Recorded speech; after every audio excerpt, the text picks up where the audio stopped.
Gənclər arasında ən çox bizə sual verilir. Daxildə bir boşluq var, həyat mənasızdır və ya tez-tez əhvalım enir, səbəbsiz qalxır. Bu boşluq hissi getdikcə böyüyür və insan tədricən depressiyaya, həyəcan təşviş pozuntusuna düçar olur, əziyyət çəkməyə başlayır, diqqət çatmamazlığından əziyyət çəkir və bu hallar son nəticədə xəstənin həkimə müraciət etməsinə, artıq bu narahatçılıqların nəinki insanın, həmin o gənclərin, hətta ətrafdakıların da hiss edilməsinə səbəb olur. Məsələn, cəmiyyət içinə çıxırsa, dostları ilə kofe içir, tutaq ki, şirniyyat yeyir. Yəni bu da qısa müddətli, belə deyək, dopamini artırmaq üçün, o həzzi artırmaq üçün olan şeylərdir.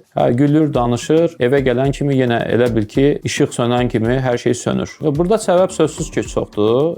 Ola bilər ki, kökündə tam başqa şeylər dursun. Yəni ailə daxili münaqişələr var, ailə ilə müəyyən narazılıqlar var. Amma əgər bu faktorlar yoxdursa, ailə daxili mühit münbitdirsə, bunun kökündə bu zamanənin boşluq hissi, məqsədsiz həyat, bu tipli xüsusiyyətlər durur. İnsan bunu özü başa düşürsə, kökündə nə durur və o asılılıqlardan uzaqlaşa bilirsə, tədricən insan öz vəziyyətinə qayıda bilir. Yox, əgər artıq insan müəyyən asılılıqların artıq qurbanıdır və ondan qurtula bilmir, sözsüz ki, burada psixiatrik, psixoloji terapiya vacibdir və hətta stasionar müalicə ehtiyacı olur, çünki xəstəxana şəraitində. Artıq bu xəstə sayılır. Yəni insan deyə bilməz ki, mən sağlamam. Bunun birbaşa ambulator və ya stasionar müalicəyə ehtiyacı var.